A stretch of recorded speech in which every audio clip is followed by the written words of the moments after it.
What's up guys, nothingwired.com, and we are here with the Sony Xperia Tablet Z today. Straight out the box, it's one of the most gorgeous things that I have seen in a long time, and that does not only include tablets.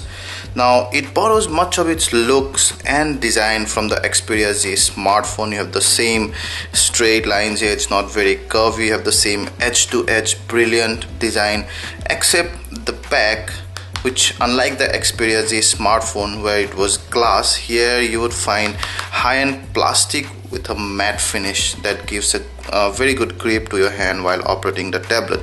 However, the matte finish attracts a lot of creases and fingerprints, as you can see here, as well as the front side. There you see its fingerprint all over because it's very glossy and such a large surface, 10.1 surface, so it attracts a lot of greases and fingerprints while operating the tablet.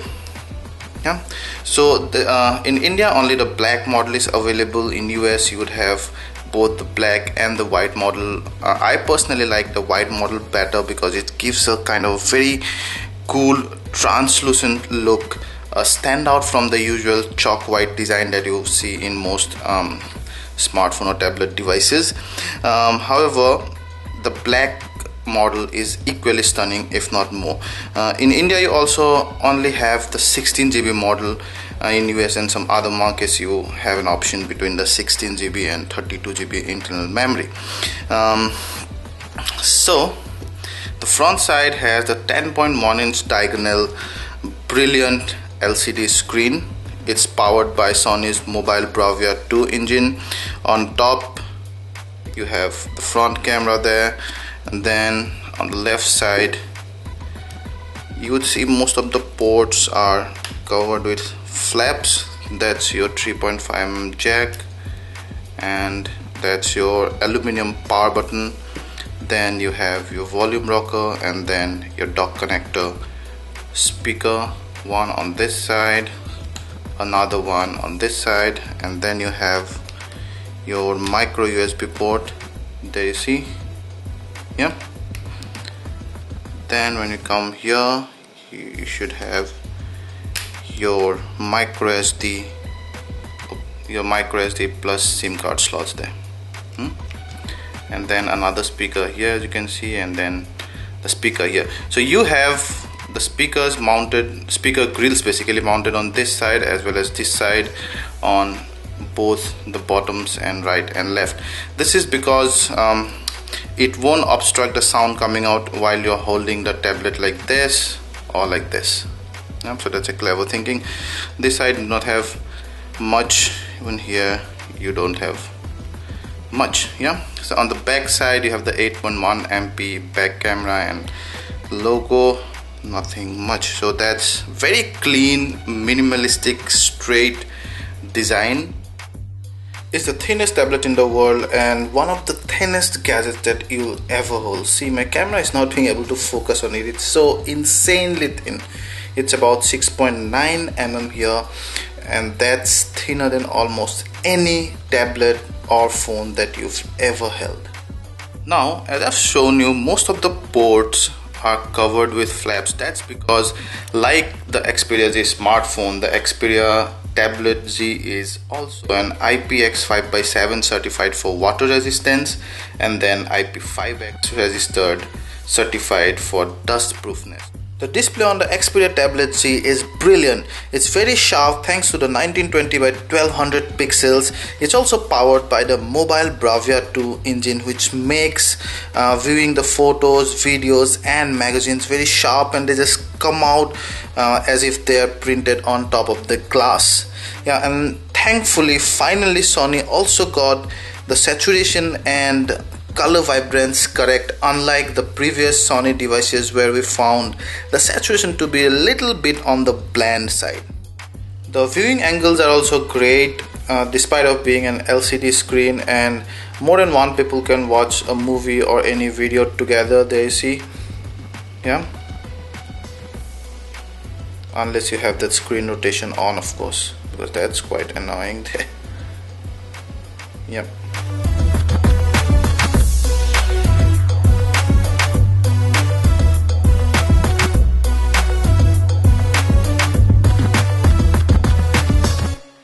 check out the user interface now, and you'll see the same lock screen as you've seen on the Sony Xperia Z smartphone.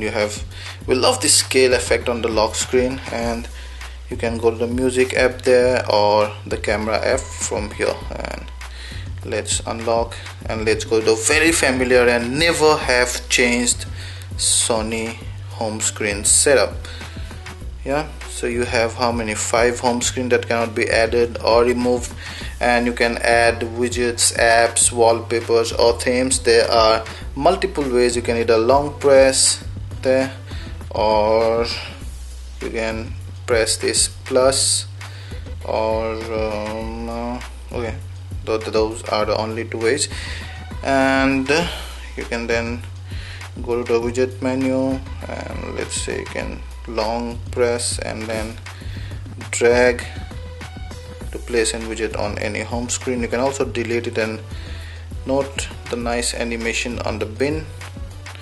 Yep, we love that. And it has 2 taskbar, one on top, one below here, effectively making the viewing space much less than 10.1 inch. This is not exactly an app dock. This is kind of just they're placing the apps as if they are on an app dock. So you can even place it here and here. There is no big deal. Yeah, so drag it onto another. You can create a folder, and they have this quick function menu here, so you can add your most used tools here like browser, clip manager, notes and stuff that you might need while you're doing some stuff. You can also quickly pop out the remote control there. We have already set it up according to our TV. So here you have the familiar shortcut buttons, back, home and the recent menu. Then you have the notification tab. Yep, and there you can go to the settings menu. Again, a typical Sony Jelly Bean settings. And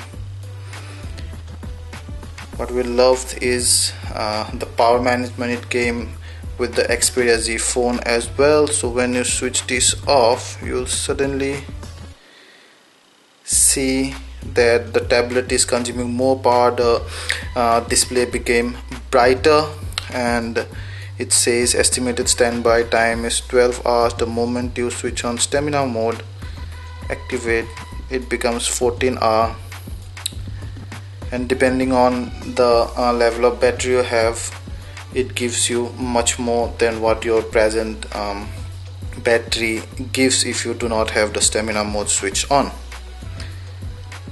You can add all these stuffs. And then about tablet, unexpectedly Sony is always late. I don't understand why Sony do not give the latest Android versions in their flagship devices. So you have again 4.1.2, always at least one version late when the whole world's giving Android 4.2.2 in their flagship device. Even the local Indian companies, Sony being one of the premium most companies in the world, gives only Android 4.1.2. So when other devices probably will get 4.3, you would still be getting 4.1.2, and you'd be very lucky to probably get 4.2.2. and I don't know, I just hope Sony skips straight away to 4.3 like the Galaxy Note 2 does. So yep, that's one complaint we have with Sony. Then let's check out the main app deck here. So you have all these apps again arranged in a very familiar manner like you've seen on the Xperia Z phone.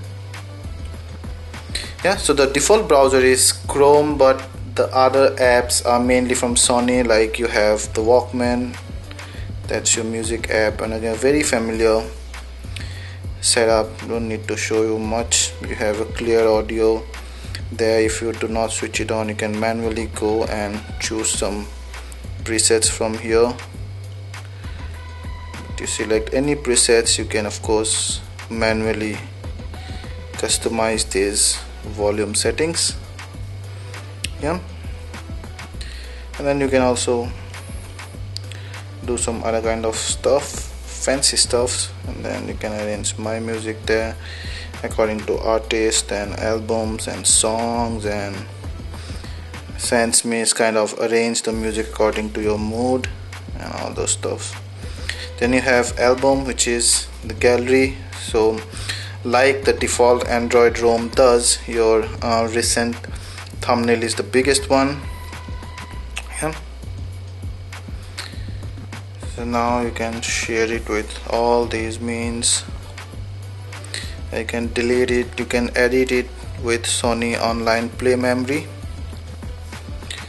and you can also multi-select all of these and then do the same thing. Yeah, we can also do a SenseMe slideshow, or you can edit it online on Sony memories. I don't know why it's not connected here. So you have the movies, where you can buy movies. You can go to Video Unlimited to buy movies. You can share your stuff with other screens via DLNA, and you can literally throw content to a bigger screen. You have Sony Select, which is Sony's own app store. Then you have the camera, and Sony gives an 8.1 MP back camera. So you have this new interface where you have superior auto, then you have normal, you have video camera, burst mode, and all this stuff. Note that although the camera is 8.1 MP in superior auto, the maximum resolution you can click is 7 MP only. Also you have a burst mode, and that's the burst mode settings. And then you have some different settings according to what mode you're on. So in normal mode you can click HDR, and you can toggle your exposure compensation scale, and you have some picture effects there. Yep, all these picture effects.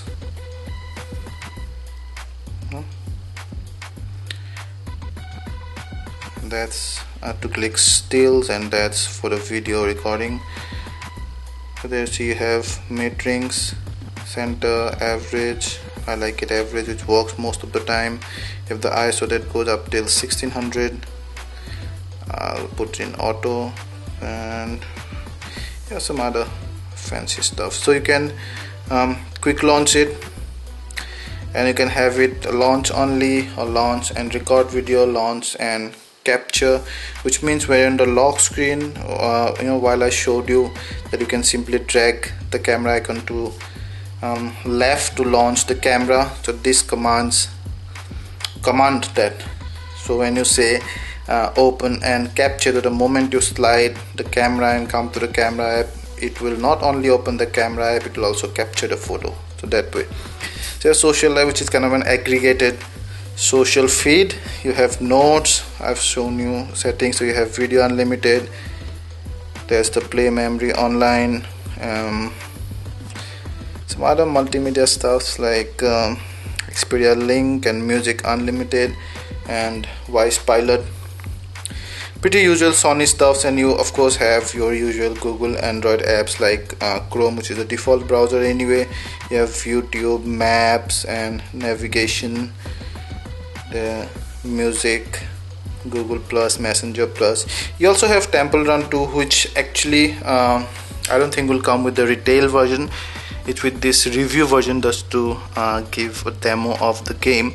You'd be lucky if it comes with the retail version, although it's free anyway. So if you like this game, you can download it in the Play Store anyway. Office Suite, yeah, Hangouts, yeah. So no alteration in the apps. You have pretty much the same UI ultimately, and the collection of apps that you've seen on the Xperia Z smartphone, and not a lot of change from the Sony UI before the Z series.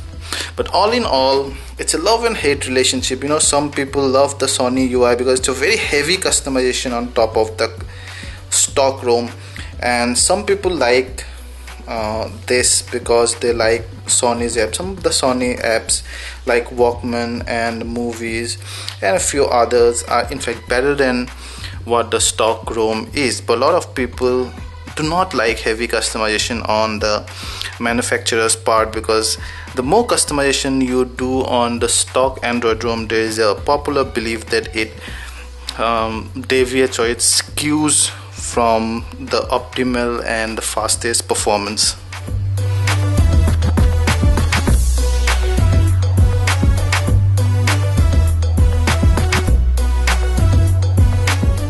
The Xperia Tablet Z is a rock star as far as the UI transitions and multitasking is concerned. You won't see any lag while transitioning across any apps or UI elements. Even if you stuff all these home pages with widgets, you won't see any lag at all. It moves at the speed of my finger. While multitasking also, you can load as many apps as you want and send them to background and then work on the next app, and after grade level you won't see any lag at all thanks to the quad-core processor. So no problem on that front, although it's a very heavily customized UI, but then Sony did a very good thing in integrating the software with the hardware very well, very tightly. The multimedia performance is mixed really. Now the Xperia Z tablet renders the photos and videos almost perfectly, and they look very crisp and sharp thanks to the mobile Bravia 2 engine. But these are optimized for a tablet. These are from Sony. As you can see, we're gonna see some of the real pics that we took, and there you see it also looked kind of coming out and sharper on this screen than you'd have seen it on a PC. So when you take this out on a PC, you would find this more dull than what you see here because of the screen and the mobile Bravia engine too.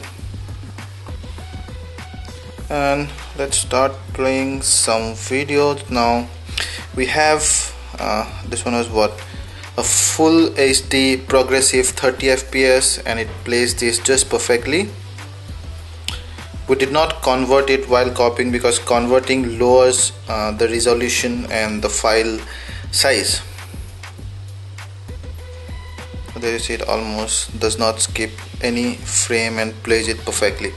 So this video was recorded using a DSLR.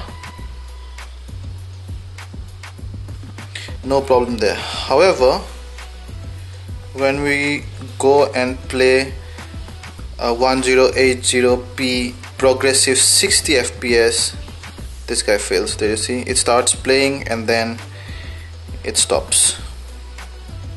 We did not convert this video while copying to this device as well, because when you convert this video to make it compatible to the device, it automatically reduces the full HD to HD video resolution, that is 1280 by 720 pixel, and also it reduces the frame rate to 30 FPS and then plays. So it cannot play your AVC HD videos that are recorded at 1080p at 60 frames per second progressive, but it can play the progressive full HD videos at 30 FPS. Yeah. The sound output through speaker is average, and it has a flat bass basically. See,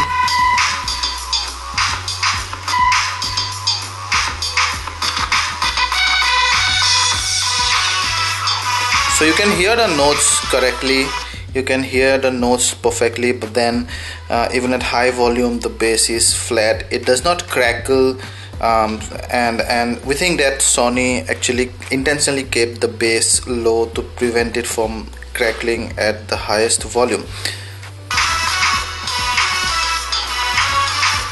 Make sure you have this option on, because there's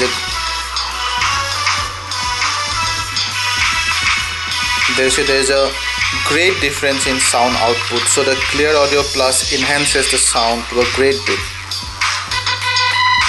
It added just a bit of bass and depth to the sound. You can also go here and you can try different things manually. No? You can also check all this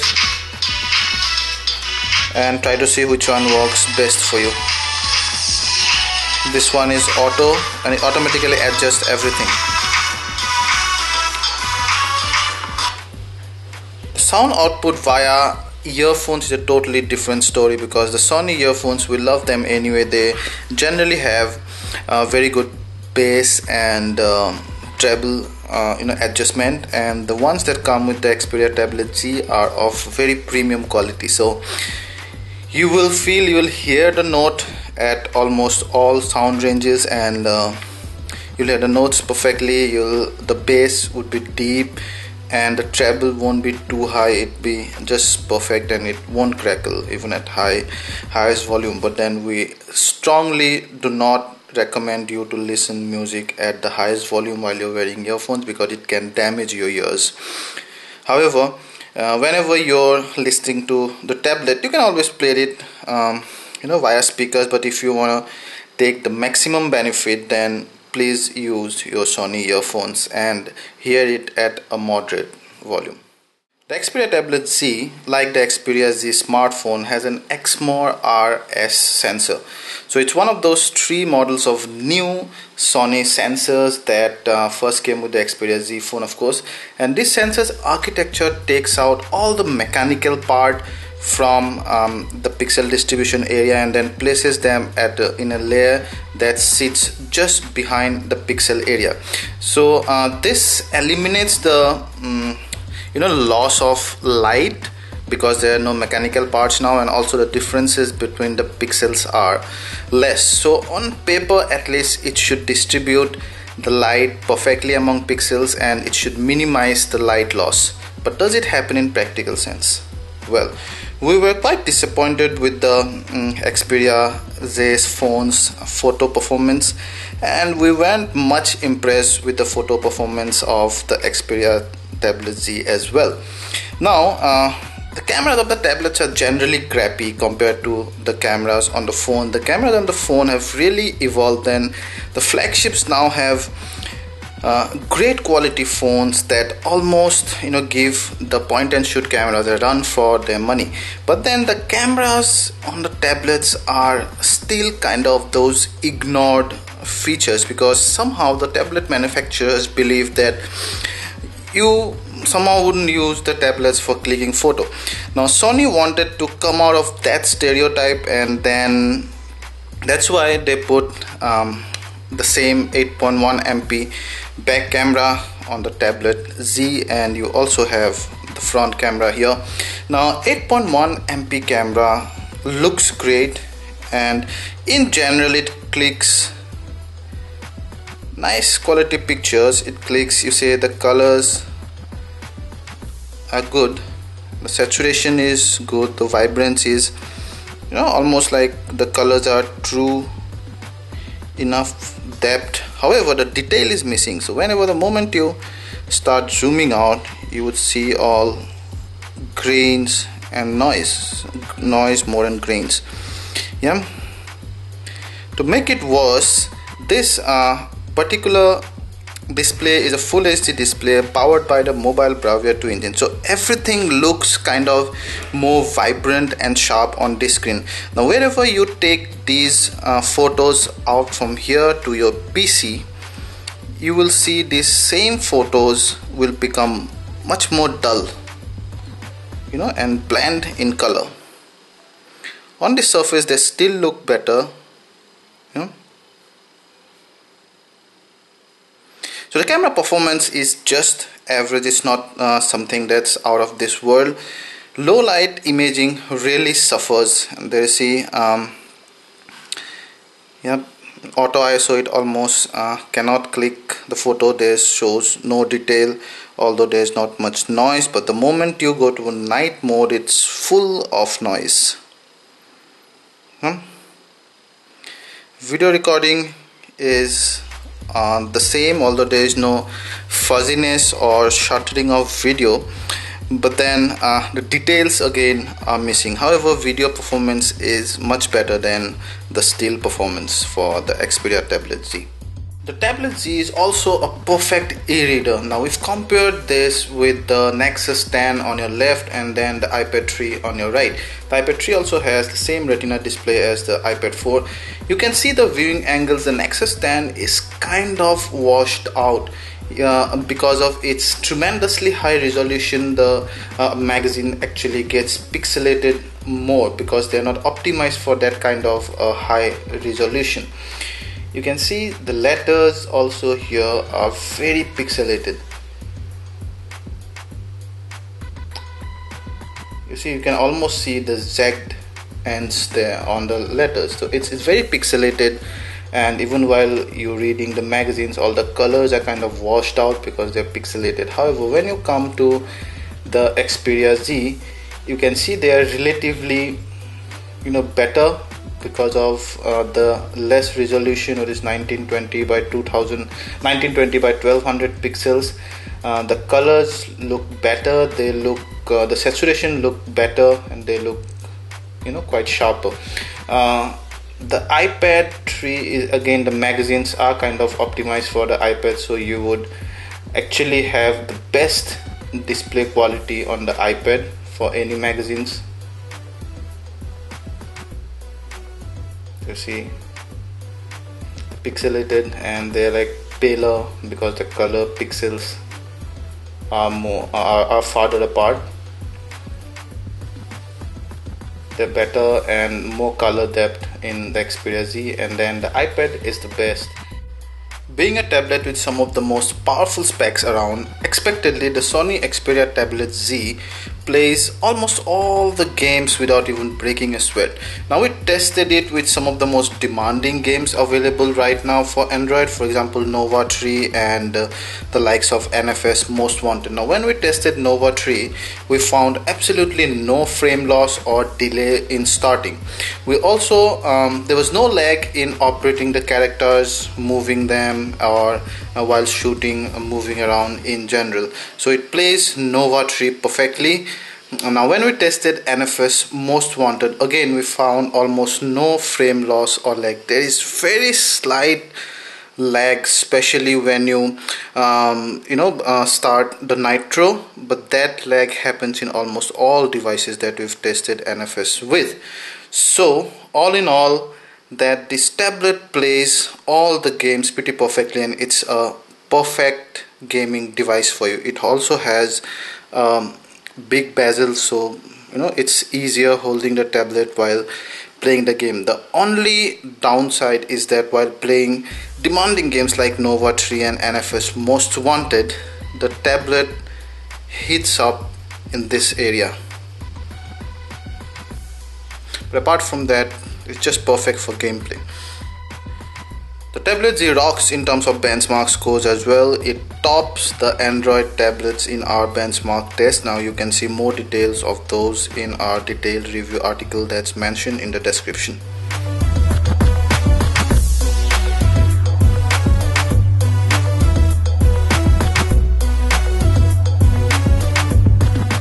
Sony produced a tablet that could well define the next generation of what Android tablets should be. We have the most gorgeous tablet we've ever seen. We have one of the most powerful Android tablets, the thinnest of all tablets.